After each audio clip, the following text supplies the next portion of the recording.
Hello everyone and welcome to Ticker version 1.0 beta introduction part 4, I think at this point. I wanted to make a couple of bullet points before I show asset import. What you're seeing on the screen in front of you is what will happen if you run Ticker and don't touch anything on the screen for about 15 seconds. It will go into a self-test routine. This looks like a screensaver, but it actually has a secondary purpose. It's to see just whether or not your computer can maintain 60 frames per second while I'm doing simulations.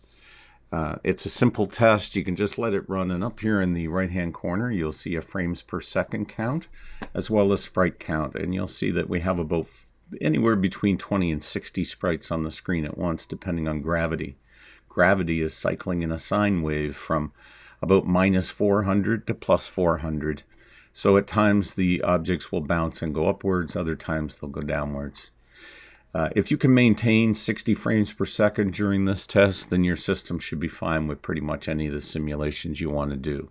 Now, if you really want to test whether your system will handle large simulations with ease, you can just hit the pause key at any point. And if you do, and you zoom outwards, you will see a bunch of objects appearing in a circle around the screen. They'll top out at 1,000 objects, and over on the right-hand side, there's a count of how many objects there are.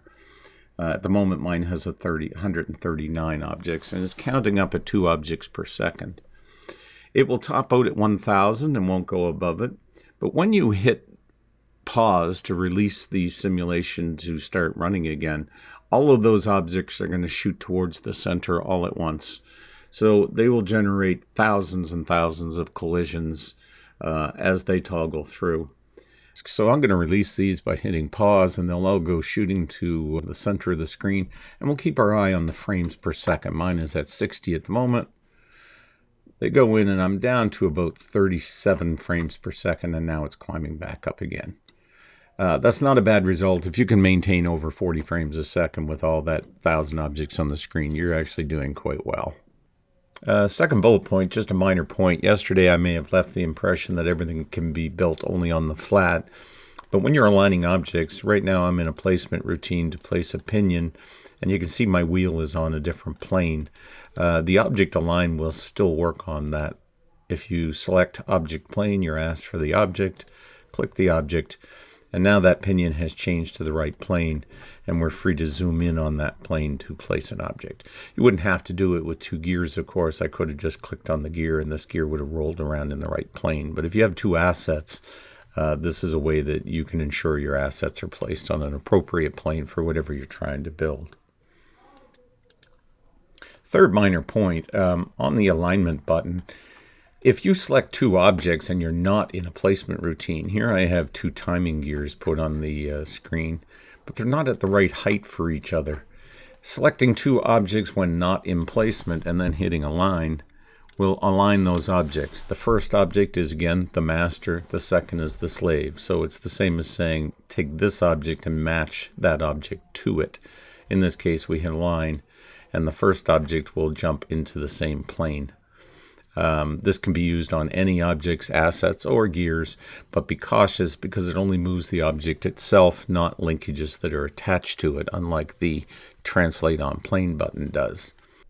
So one of the final things we need to talk about is asset import. There's a button on the screen right in the center, Create Asset, and it's in this mask that we can load any STL. I'm just going to go into my bank of STLs here, and we can load any STL pretty much, but you should try to use STLs that are not overly complicated. If you load something with 6 million vertices, it will load, but it's going to slow you down quite a bit. Let's take a look at a couple of examples because there's only a couple things that you really need to understand. Now, when we load an STL, it's going to appear on the screen pretty much as it was created, and I created this one in Fusion 360. And I must have created it on the Y plane because it's facing in the wrong direction for anything I would want to use it for. And that's the first thing that we'll set when we import an asset is we'll set its orientation. You've got 2 angle sliders here, an X and a Y. It's hard to tell exactly which one that you're going to want to use depending on the orientation and what you're loading. However, take note of magic numbers. If I go to rotate this, you can see it's somewhere around 90 degrees. It's got the shaft in the correct orientation. Take your hint from that and don't stick with a weird number. If you drew it on a plane, it's likely going to be exactly 90 degrees or a multiple of it. So I'm going to hit Control and click into there and type 90. And now my object has a proper up. And that's what's important, is that you orient your object using the sliders so that if a shaft was on that table or that grid, it would properly be placed on this item. So this is an item which would want to be placed in this orientation, or perhaps upside down to this. It's up to the user what you're going to use it for. Now, the object that you're importing could have several shaft holes or could have no shaft holes. You could be importing a human head. Whatever you're importing, set it so that if you were to place it on the table, it's sitting in the proper up direction. And this piece, as you can see, is sitting in the proper up direction. And that's the only thing you need to do with this first mask. When you're happy with your orientation, just hit Next. Now we come to a position where we can scale the item for the size that we want to use it typically. You don't have to be accurate on this. You get a chance to scale any asset when you bring it in.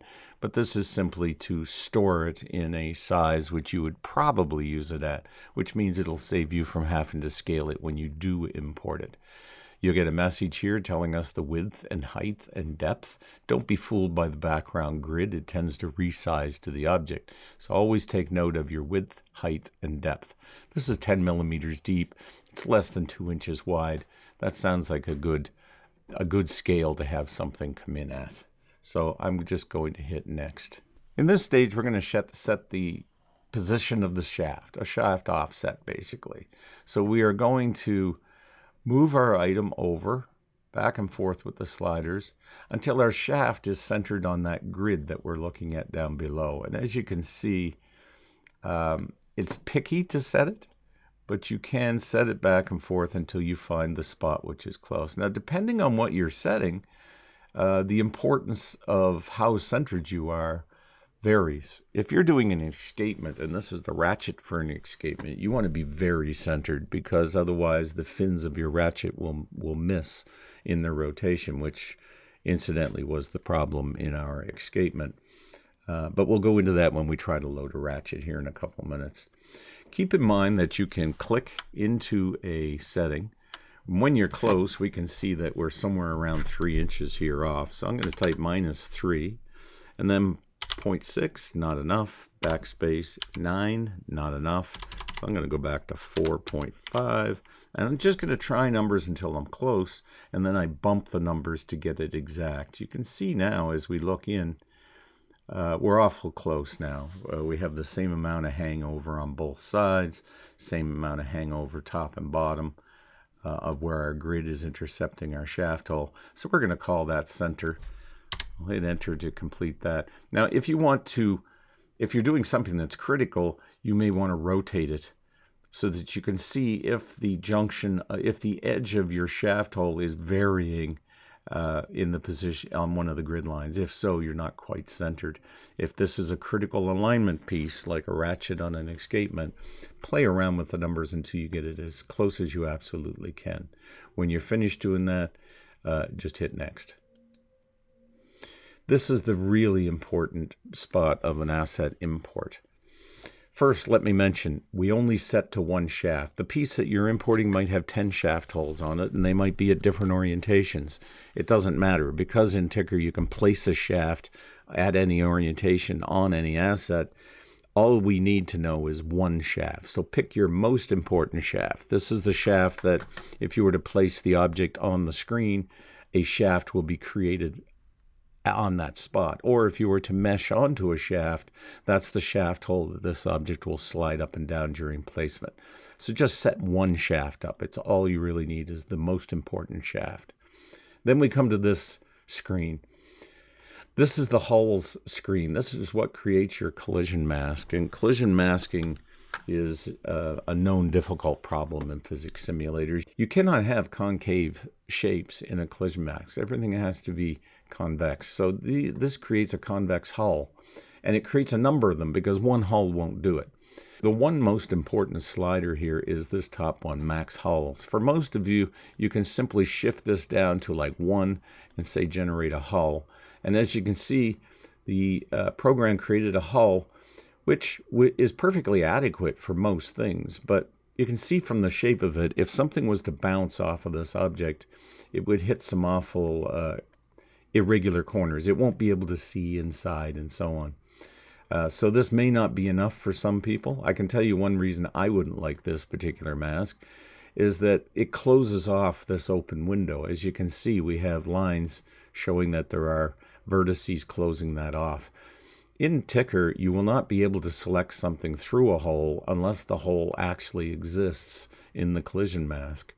So if you wanted to have more freedom with this piece, you would want to increase the number of hulls. So I'll delete the hulls, and let's slide the hulls up to 30 or so, or say 32. I like to stick in even numbers of 16 myself, but it's not important. So I'm going to hit generate hull again. Now you can see I have a much more complex hull. And there's a hole right here where there actually is a hole in the part. It's not a perfect representation of the hole, but it's certainly good enough for a simulation.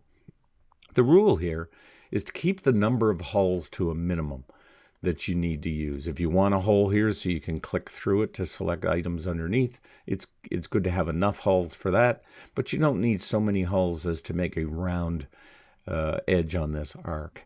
Those are the types of things that'll slow the program down terribly if you get into a situation where you have too many hulls. So the rule here is to keep the number of hulls at a minimum. Let's even see if we can get away with maybe 16 hulls on this one. And as you can see, we get a hole. It's fairly irregular shaped. You're not going to be able to select something through on this corner. You won't see these hulls, so everything's going to look normal to you. And unless you're worried about clicking through something this tiny, which is meant to be the cap on something, I wouldn't worry too much about it, and I would just accept that hull. Now, if we accept that hull, we just say complete asset import, and we'll save this as a task file. And a task file can be loaded anytime as an asset to be used.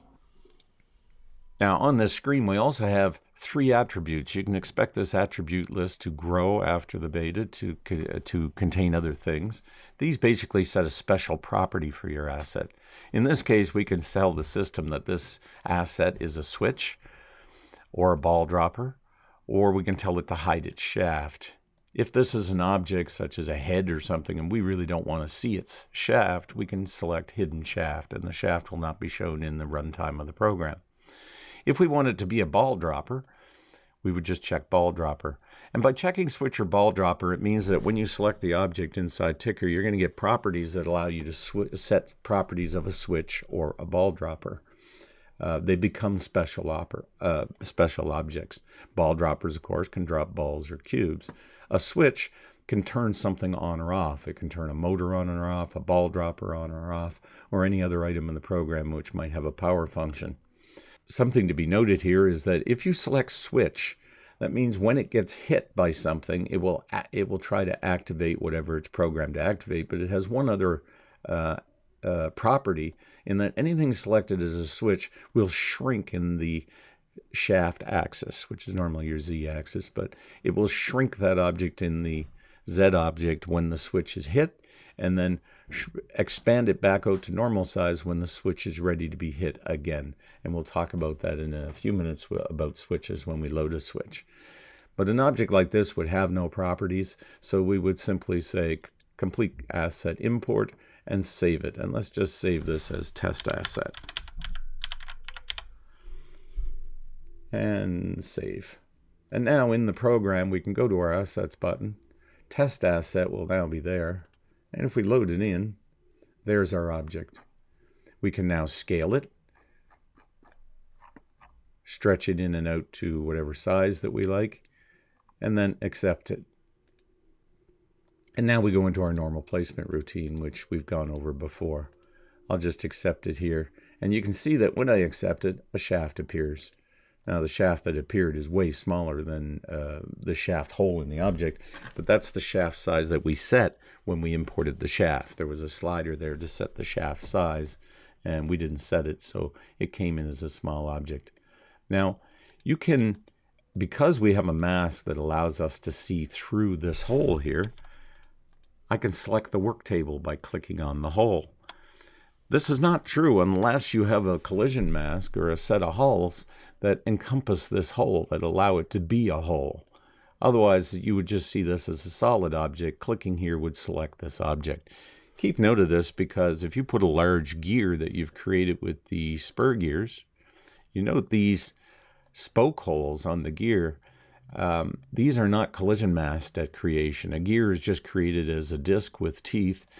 Although you can see through the holes, the collision mask covers the holes. So if you have something on the screen that is under this gear, you won't be able to select it by clicking here. You would have to tilt the screen sideways and click on the object behind, and that would be the only way to get to it. So keep this in mind when you're creating collision hulls. If you have a hole and you want to be able to click through that hole, make sure that your collision mask encompasses that hole. There is a certain importance to that. Now let's clear this screen. We can just hit delete all. And let's try to import another asset that's a little bit more critical perhaps. I'll hit create asset. We'll go to my STL folder here that I have somewhere. And let's take what I called at the time a recoil ratchet. Ratchet. Now here is a ratchet from our escapement. And the problem that we had with our escapement in our video, if we look in here, you can see how this is not a centered ratchet. Although it was drawn in center, when the program brings in an STL, it measures everything and then sets all the vertices to center. So some of these tips may have been a little bit off, bending out a little bit more, and the end result is that the ratchet comes in and it's not quite dead center. And if you're going to use this in an escapement, you have to make that dead center. Otherwise, your escapement will lock up maybe after turning 90 degrees or 180 degrees. At 180 degrees rotation, the error would be the most, and your ratchet will begin to lock up your escapement. So it's very important when you look at these types of critical components that you center this up very well. And I'm hoping to come up with a better routine for that. But you have to recall that as a programmer, I can't see that hole. An STL is simply a triangle soup, and there's no structure to it. So I have to rely on you as the human importing it to make sure that that is centered properly. And the best way to do that is simply to be very careful, move it very slowly, a little bit at a time until you get it to where you figure it should be. Turn on rotation and make sure that things look proper. Now, remember the trick of clicking into something and typing your number to see if you can just edge up on it. Ooh, and that looks pretty good. Now, this looks like I'm on in the Y pretty much, but I'm off in the X. So my X here, I'm just going to bump this up a bit more.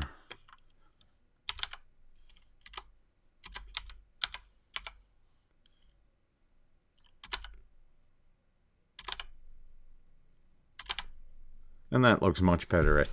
As you can see, I don't know if you can see it well on your screens, but there's an edge of a graticule here that you can kind of line up on all four sides to make sure that things are looking centered. And you can also hit rotate just to make sure that things don't appear to be wobbling as it goes. And when you're happy with your center, that's the point at which you want to create your hull.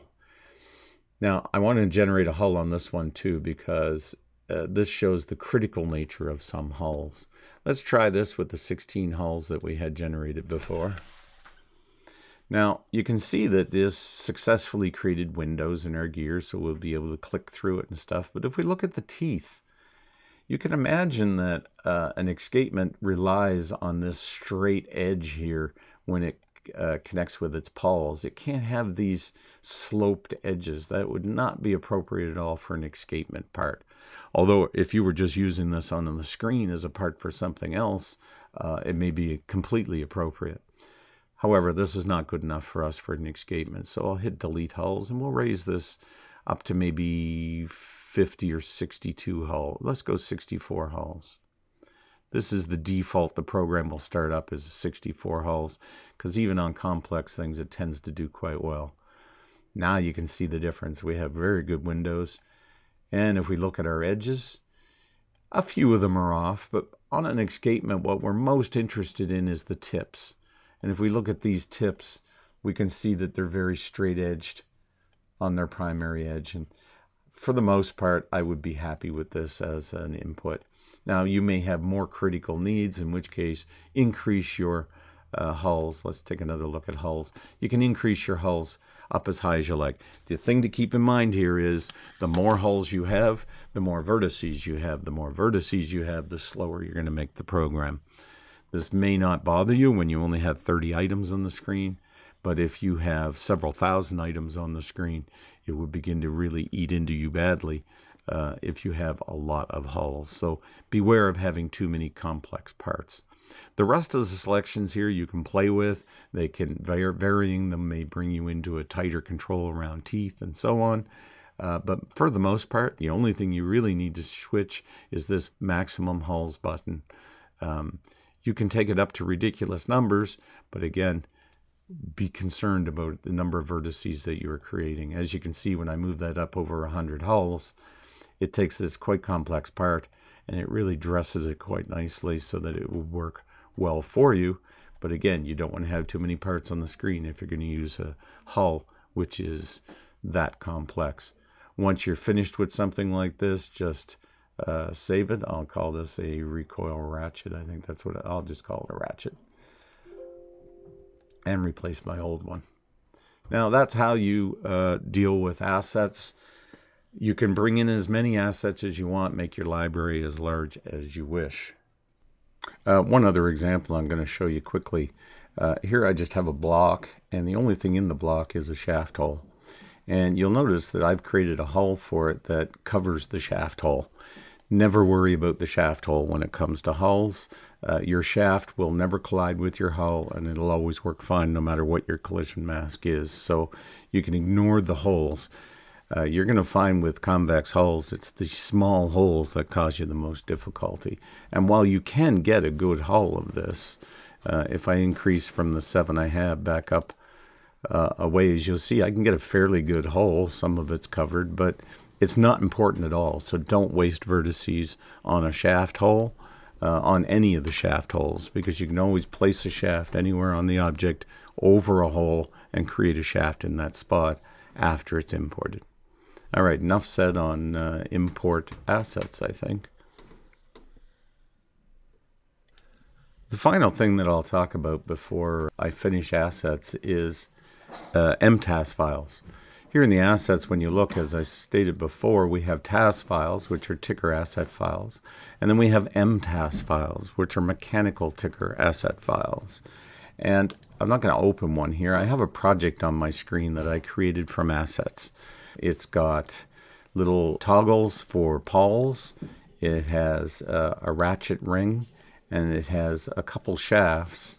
You'll see there's 2 shafts here, one on top of the other.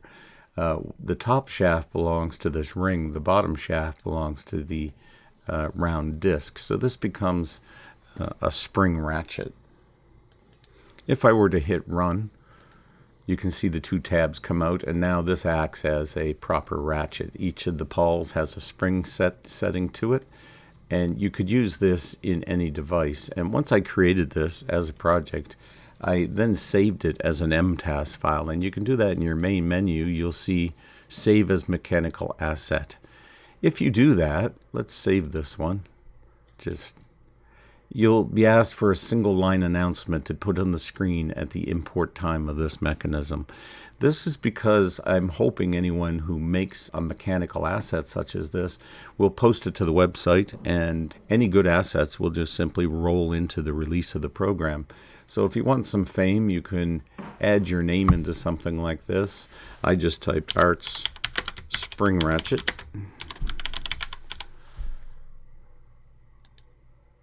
And then we just save it as an MTAS. And that's basically how I created the ratchet MTAS. Now if I delete everything on this screen, And we'll just go back to nothingness here, and we'll load a project. I must have a project here somewhere. This one perhaps. Alright, here I have a project that just basically drops balls and runs them on top of conveyor belts. It has a couple springs, and gravity makes things toggle about. If for some reason I wanted a ratchet on this screen, we would just go to our assets, load our ratchet mtask file. Now we're asked for a scale for this file, and we can make it basically any size that we wish. We accept it, and we're in our placement routine. And rather than the normal placement, because you really can't mesh this with anything at this point, we'll just stick it on the side of our workbench, maybe up in the air, hanging in space, and there. Now, it's not going to hurt anything over there. The simulation can still run as per normal. You'll notice during simulation it just drops away because there's nothing holding it. It's just kind of holding in space for us. But now if we want to use it, we could do something like pick the bottom shaft. Pick a master. So onto this shaft on this timing pulley, I'm going to hit the shift key, and I'm going to hit the lower shaft on the ratchet. And then I'll hit the fuse button. And when I fuse it, it now becomes one with the timing pulleys. So now when I hit run, you can see that the ratchet itself is turning. If it was turning the other direction, the ring would be forced to turn in the other direction. But the weight of the ratchet is now holding the pulley at the bottom and kind of defeating the kinetic nature of what I'm doing. But it at least shows you how to use a ratchet. Once you have an mtask file, you can just simply drop them into your mechanisms, and you could drop something on top of that if you wished. So once you invent a mechanism, you can reuse it if it's something like a ratchet or something that comes in generally handy. And as I said, it'd be nice on the website if people would donate any cool mechanical ratchets or assemblies that they create, cam followers, who knows. All right, that's it for assets, I think. We can drop that subject, and I think perhaps we only have one last thing to talk about before I can finally release this project. Let's create a timing belt, because at some point somebody's going to want to do that. Timing pulleys. Now you can select any type of pulley. These masks or these menus are not all complete yet. They're a little nasty in that you have to hit regen, or you won't get your pulleys redone when you're changing various selections and so on. Once you've selected a pulley type, you can either create them one at a time or create them as pairs. We'll put a pulley on the screen and accept it. And let's put another pulley on the screen. Let's move this one up just for, let's say we've got them off plane. And let's copy one of these and stick it over here for the heck of it. All right, so in order to create a belt, we just use the link feature, but you should make sure that your pulleys are all on the same plane. As you can see, these pulleys are not on the same plane. We can use our alignment key to fix that. We can select a master, shift key, and select a slave. Hit objects align, and now that will pull that pulley back down into position with the other pulleys. In order to create a belt, just select them in counterclockwise order.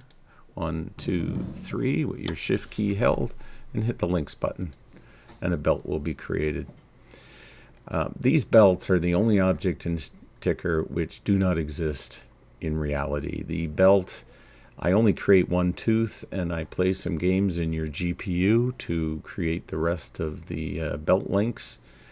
And this makes them a little bit special in terms of how they work. They are not flexible objects at all, although they look like normal belts. They're not real objects, as I say, and they cannot flex. I also mark 2 of them on each rotation so that you can get an idea of where they are or how fast a belt is moving. It's worth noting that collisions and everything work properly. Friction will work if something drops onto a belt. But again, these are all tricks. These belts don't really exist. Therefore, you'll see some strange or some oddities in the belts. Let me exemplify that by turning this motor off, and I'm going to turn the position lock off on these two belts. And when I start the simulation, you can see that the bottom two belts, or the bottom two pulleys, swivel down. They don't pull together or anything. There's no looseness in the belt. It just simply operates as a triangular object. It does work properly in terms of roll. If you watch where these teeth are on this pulley as it begins to rotate, you'll see that they wrap around the pulley as they go. So it is a speed-sensitive object. It does use friction properly, but it has some oddities. So just be warned that it may not work exactly as you expect it to. You can do such things as place a shaft onto a belt. You can also make these pulleys very wide to turn them into conveyor belts.